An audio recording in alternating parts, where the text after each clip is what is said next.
Boa noite, senhores. A paz do Senhor a todos os irmãos. A imagem está ruim pelo fato que eu estou gravando à noite e a minha iluminação aqui não é tão boa, viu? Como eu falei que eu estava gravando alguns vídeos sobre dificuldades bíblicas, eu vou falar num assunto hoje que não deveria ser uma dificuldade bíblica, mas vez por outra torna-se uma dificuldade bíblica.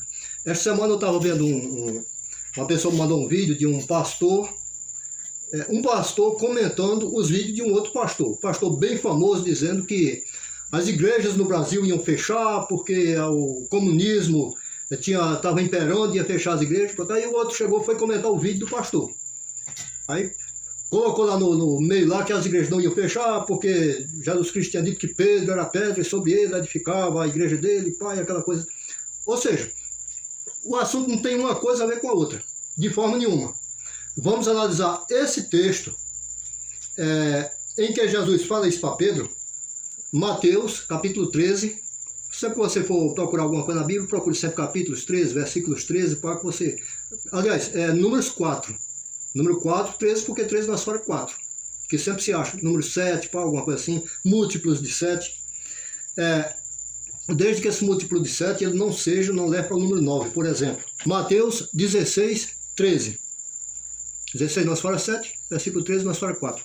Ele diz assim, ó: E chegando Jesus às partes da Cesareia de Filipe, interrogou os seus discípulos, dizendo: Quem dizem os homens ser o Filho do Homem?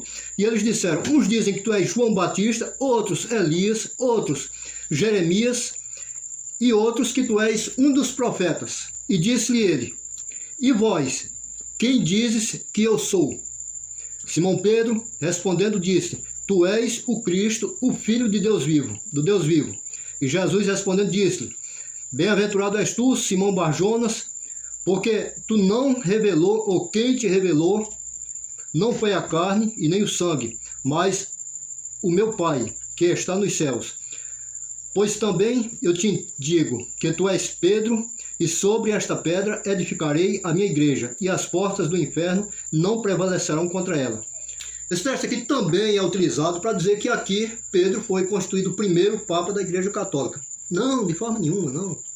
E também Jesus não está dizendo aqui que as portas do inferno querem fechar as portas da igreja. Não, de forma nenhuma. Quando nós falamos que o comunismo vai fechar a igreja, isso aqui não cabe nessa discussão. Fatos que, quando eles falam isso aí, não o comunismo que fala, é uma corrente evangélica que botou isso aí na cabeça, é teoria da conspiração, aquela coisa toda. Mas quando eles falam isso aí, é fechar a porta do templo. O que eles falam é que o comunismo vai fechar as portas dos templos. Se isso aí vai acontecer ou não, eu não sei. Mas não está dentro desse contexto aqui. Porque o que Jesus Cristo disse? Sobre esta pedra edificarei a minha igreja, e as portas do inferno não prevalecerão contra ela. Você está entendendo? Igreja é uma coisa, a igreja de Cristo é uma coisa, e o templo, onde nós fazemos pregações e adoramos a Deus, é outra coisa. Meus gatos estão brincando aqui, já estão atrapalhando um pouco. O templo ele está na esfera material e a igreja está na esfera espiritual. Então, Roberto, o que é que significa? Que a igreja, as portas do inferno não prevalecerão contra a igreja do Senhor Jesus. Porque Jesus Cristo não falou em porta de igreja, ele falou: edificarei a minha igreja e as portas do inferno não prevalecerão contra ela. Porque Jesus não estava falando de materialidade. O templo é material. Nós vamos chegar a isso. Mas deixa eu te dar um exemplo aqui. Ó. Jesus, uma vez ele disse que a casa do Senhor, que era o templo de Israel, ele disse que a casa do Senhor é casa de oração e não convívio do ladrão. Não foi isso que ele falou? Foi. Só que mais tarde ele falou que esse templo aqui não ficará pedra sobre pedra que não seja derribado. Ou seja, ele estava formando uma igreja e ele estava dizendo que aquele templo ia ser derribado. E realmente foi derribado nos anos 70 depois de Cristo. 70 anos depois do nascimento de Cristo. Aquele templo ali, ele foi derribado. Eu vou dar um outro exemplo para vocês da materialidade que não tem tanta importância para o cristão. É claro que tem importância, porque se nós temos um templo onde a gente pode entrar... louvar o Senhor com a caixa de som, o microfone lá dentro, lá, o ar-condicionadozinho ali, jogando um ventinho legal, isso aí é bom. Isso aí é bom.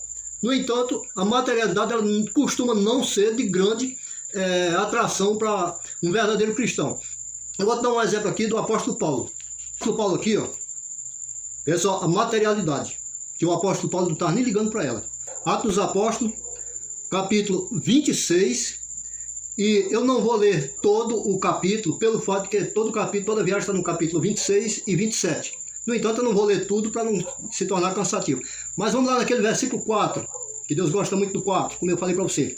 Só para entender a viagem. Imagine que eles já estão viajando. Aí diz assim, ó, e partindo dali, fomos navegando abaixo de Chipre, porque os ventos eram contrários. Ou seja, na viagem os ventos estavam muito fortes, muito contrários à embarcação. Então, eles se esconderam na costa de Chipre, para que o vento batesse ali no paredão da costa ali e não atingisse o barco. Então, vamos lá para o versículo 13. O versículo 13 já nos diz assim, ó, e soprando o vento brandamente, lhes pareceu terem já o que desejavam, então, levantando as velas, foram de muito perto costeando Creta. Ou seja, eles foram costeando quando os ventos estavam muito bravos. Então, aqui no versículo 13 aqui, a gente vê que eles chegaram num ponto que eles viram que o vento já estava bom e era aquilo que eles desejavam. Então eles pegaram simplesmente baixaram as velas. Eles estavam vindo com as velas baixas, que era para o vento não virar o navio. Ali eles disseram, não, agora a gente já pode abrir as velas. Pá, abriram as velas, seguiram viagem. Quando você vai chegar lá no versículo 22, estou pulando o versículo aqui que é para a gente não coisa aqui. No versículo 22, nós já encontramos o seguinte, ó, o apóstolo Paulo dizendo, mas agora vos admoesto a que tenhais bom ânimo, porque não se perderá a vida de nenhum de nós, mas somente o navio. O naufrágio não tinha acontecido, mas ali se você continuar lendo, você vai ver que depois desse versículo aqui, o navio já naufraga. Mas o apóstolo Paulo ele não estava preocupado com o navio. Quem estava preocupado com o navio era o capitão do navio, que ia perder o emprego, talvez uma surra do dono do navio, quando o navio fosse naufragado. Para ele ia preferir que todos morressem, mas que o navio continuasse inteiro. O apóstolo Paulo estava dizendo, ó, vocês não se preocupem, porque não vai se perder nenhuma vida. Apenas o navio vai naufragar. O navio vai para o fundo do mar e pronto, acabou. E assim aconteceu. Então, essa é uma ideia da não preocupação com os bens materiais, mas apenas com as almas das pessoas, que é essa a ideia também de Deus. Então, vamos voltar lá ao nosso... As portas do inferno não prevalecerão contra ela. O que quer dizer prevalecer? Prevalecer significa não ser maior do que aquilo ali.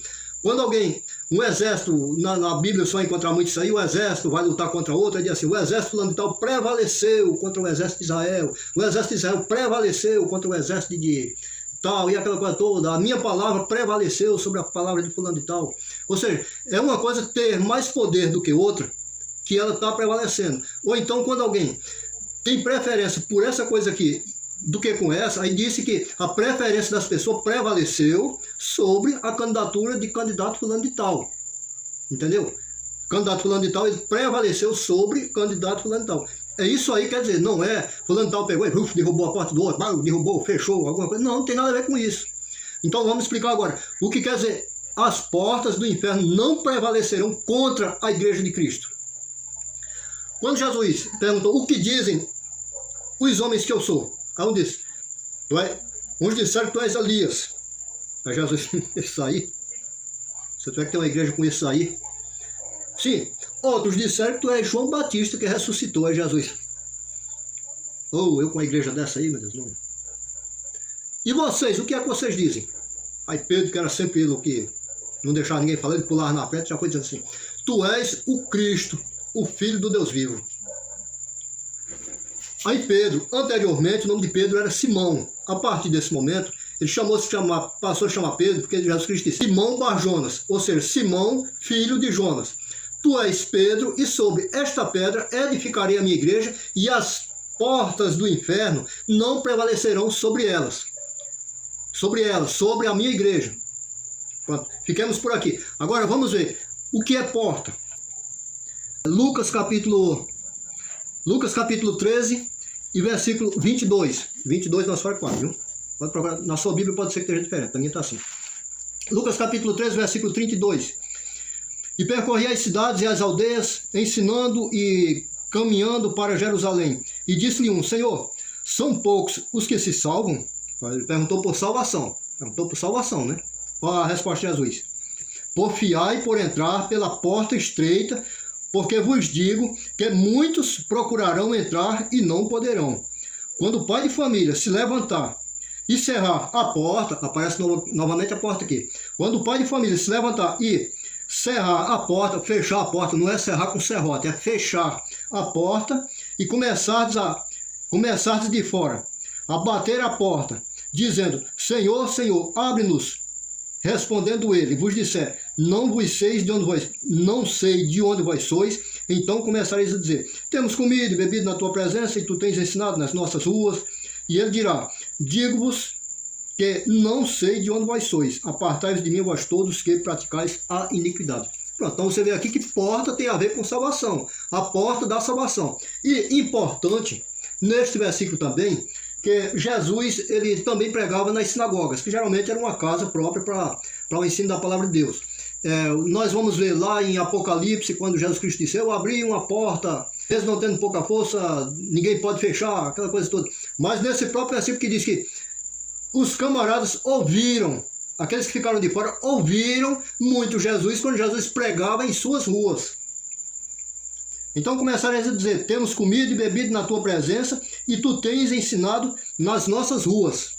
Então o costume já era que não existisse uma casa para pregar dentro, não existisse um templo. Então não tinha como Jesus dizer essa palavra se referindo a templos. Nem lá no Apocalipse também, o pastor dele também não tinha um templo. Aquela pregação era feita nas casas dos próprios evangélicos, do próprio pessoal que seguia a Jesus. Então vamos aqui para o ensino prático disso aqui. O que quer dizer isso? As portas do inferno não se levantarão contra a nossa igreja. Não se levantar, se levanta. A Bíblia diz que o inimigo ele ruge em derredor buscando alguém que ele possa tragar. Isso aí já é a porta do inferno. É assim. Você hoje diz assim: aceitei Jesus como meu Salvador. Aceitou? Aceitei.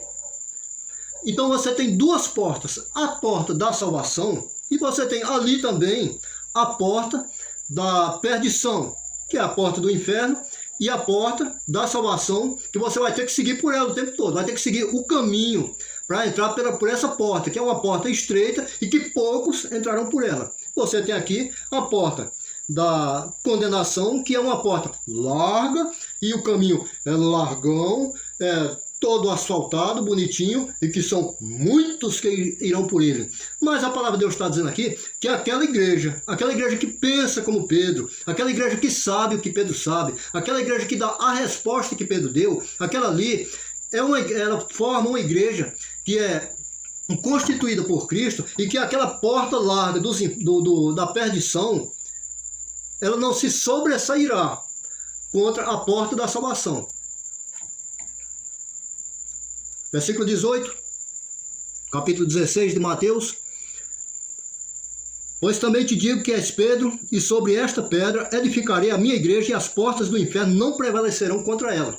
Ou seja, você aceitou Jesus como Salvador? Aceitei. Aí você vai ter duas portas na sua frente. Duas portas. Você vai ter uma porta estreita, que você não vai ver praticamente nada que chame a tua atenção. Lá no Velho Testamento já dizia que nenhuma belezura, nenhuma formosura víamos nele para que desejássemos. Ou seja, aqui tem Jesus, onde a maioria das pessoas não vê nenhuma formosura, nenhuma beleza em Jesus para desejar Jesus. E a única coisa que ele vê dessa porta aqui é Jesus. A porta larga, o que é que ele vê? Ele vê o samba, ele vê o pagode, ele vê os reinos do mundo sendo oferecido a ele. O camarada dizendo: vem, se tu me prostrar aqui, eu te darei todos os reinos do mundo, tudo isso aqui que tu está vendo, essa riqueza aqui é tua. Vem, tu vai gravar um CD, tu vai se tornar famoso, e as multidões vão te seguir, vão clamar o teu nome no palco, e vai mostrar muita coisa, vai oferecer muita coisa. Lá na porta da perdição, tem muitos vendedores, vendendo coisas que chamam a tua atenção, que são baratos, coisas que na tua ideia vai alegrar a tua vida, vai te trazer algum benefício, mas que muitas vezes são benefícios apenas aqui na terra, e muitas vezes aqueles benefícios se cessam, e quando o benefício cessa, aquele cara que estava te vendendo te joga na latrina. Muitas pessoas hoje caminharam por uma vida de pecado, e até pareciam que essas pessoas iam ser pessoas ricas, iam falecer num leito esplendoroso. Mas quando você vai ver, o camarada morreu, foi com uma corda no pescoço, ele mesmo pendurou uma corda, meteu um tiro no ouvido, se matou. Por quê? Porque a porta da perdição é a porta do inferno. Mas você que conhece Jesus, você que aceitou Jesus, você que visa o céu, o apóstolo Paulo diz, se nós olharmos somente para as grandezas deste mundo, para as riquezas deste mundo, nós somos os homens mais miseráveis do mundo. Ou seja, se nós olharmos para essa porta e não vermos nela nada que nos agrade, está lá no céu, a tua riqueza está no céu. Não, mas eu quero aqui na terra. Então você vai correr para essa porta aqui, para a porta larga. E essa porta larga aqui, ela não tem nada para te dar. No entanto, algumas poucas pessoas estão atrás das riquezas do céu, das riquezas do alto, e não riquezas desse mundo. As pessoas que estão correndo atrás de riquezas deste mundo, eu já vi por minha conta própria, logo assim que eu aceitei Jesus como Salvador, lá em 1990, houve uma, não lembro, 1990, foi em 1990 que eu aceitei Jesus como Salvador. E eu não me lembro em que ano foi que aconteceu a disputa política. Eu podia até pegar o celular aqui e dar uma coisa aqui, mas não vou ver isso. Eu sei que eu era novo convertido na época. Era novo convertido e como eu já era formado em teologia, aquela coisa toda, aí muito rápido eu comecei a pregar a palavra lá dentro de uma pequena igreja com 40 membros. E houve uma campanha política e o diácono, que era o dirigente da igreja, ele entrou na campanha política. E entrou e vamos eleger o prefeito, vamos eleger o prefeito. Quando era no dia do culto, veja bem o que eu estou dizendo. No dia do culto, sábado à noite, ele chegava assim e dizia assim, eu vou deixar o irmão fulano de tal, dirigindo o culto, irmão Roberto. Aí vai eu e o irmão participar do comício lá, porque o candidato lá está pressando muito, de gente que fala. Toda vida eu fui falar dele, toda vida eu tive aquele jeito de falar, então antes de eu aceitar Jesus, as pessoas me aproveitavam muito em comícios para pedir voto para candidato. Mas depois que eu comecei a seguir Jesus, isso aí eu abandonei. Mas ele chegava a me chamar. Não, Roberto, aí eu chegava a dar um jeito ali, eu ia. Aí o culto ficava sendo dirigido por uma pessoa que não era a mais habilitada. E muitos membros da igreja também seguiam, em vez de vir para o culto naquela noite de sábado, eles iam também para o comício. Muitas vezes o comício ficava próximo ali, ele mesmo chamava. Aí eu, com uma igreja de 40 membros, muitas vezes ficava 10 membros, aqueles que não queriam ir para o culto, ficava por ali, um irmãozinho lá dirigindo o culto, aquela coisa toda. Passou, quando foi depois eu comecei a dar uns balão nele, em vez de ir para o comício, eu ia para a igreja. Até que quando terminou a campanha política, o candidato perdeu. Muitos daqueles irmãos que tinham passado 1 mês, 2 meses acompanhando os comícios que ele ia, acabaram de ficar lá pelos comícios mesmo, nem sequer retornaram mais para a igreja. E eu fiquei com a incumbência que o pastor, o presidente, me colocou de dirigir aquele tempo, os cultos lá naquela igreja lá, e tentar levantar novamente a igreja, correr atrás daquele pessoal que tinha saído. Eu tinha ficado com 15 crentes, no máximo 20, tinha 40, metade se foi por ali. E o irmão nunca mais retornou à igreja. Ele nunca mais olhou para a porta larga, porque tinha muitas ofertas. Você vai ser o meu secretário, você vai secretaria tal, eu vou te dar um emprego, aquela coisa toda lá. Terminou que o candidato perdeu, nem emprego, nem nada. E o irmão endoideceu com as dívidas que tinha, ficou com muitas dívidas, devendo dinheiro de campanha também, que ele próprio ofereceu. Não é o candidato quem vai dar, não. Sou eu quem vou fazer isso aqui por você. No final das contas, naquela época se comprava voto mesmo. Estou falando lá de 1990. Naquela época se comprava voto, existia leis específicas que proibia isso aqui não. E ele não retornou mais. Ele entrou pela porta larga. Ou seja, a porta larga, a porta dos infernos, prevaleceu contra alguém que já conhecia muito bem a porta estreita. Então, meus amados irmãos, para nós encerrarmos por aqui, para não ficar um vídeo muito longo, que já está, Jesus te chamou, irmão, Jesus me chamou. A minha oração é para que você olhe em frente para a porta aonde Jesus te chamou. Existem muitas portas. Aliás, é um montão de portas, mas uma só, é a porta da perdição. Se você entrar num cabaré, é a porta da perdição. Se você entrar numa casa de jogo, pode ser a porta da tua perdição. Se você entra ali, é uma porta da perdição. Se você entra numa religião que vai te induzir ao erro, é uma porta da perdição. Ou seja, aonde você está, que tem uma boa doutrina, irmão Alberto, aonde é? É na Assembleia de Deus? É na Adventista? É na Testemunha de Jeová? Não, eu não vou lhe dizer. Você vai olhar a palavra de Deus e você vai sentir um chamado de Deus e você vai dizer, é aqui que eu vou ficar. Porque quando Jesus Cristo disse, quando disserem eu estou ali, não vá. Fique aí no local que você está. No entanto, a palavra de Deus diz uns parâmetros, alguns parâmetros, que dá para você sentir aonde é que Jesus realmente está ou não. Porque de repente você está num lugar onde Jesus não está. Eu já estive em lugares onde Jesus não estava. E eu comecei olhando assim, ó. Olhei para um lado, olhei para outro. Comecei a pensar, pedir direção a Deus. Não é por aqui não. Irmão, como é que é lá? Irmão, lá é assim, assim, assim, assim. Conversava com o pastor e saía. Não tem. Mas por que, irmão Roberto? Ó, por isso aqui. São por essas razões que... Não, mas você se santifica e santifica a igreja. Não, não existe nada disso aqui não. Não existe isso. Uma igreja onde tudo é permitido, não adianta você ficar lá dentro. Não adianta. A sua santificação não vai santificar um grupão. Ela pode até concorrer para que você também perca a sua santificação. Então, é uma porta que parecia ser a porta estreita, mas na verdade já está na categoria da porta larga. Entendeu? Bom, então era somente isso aqui que eu tinha para falar para vocês.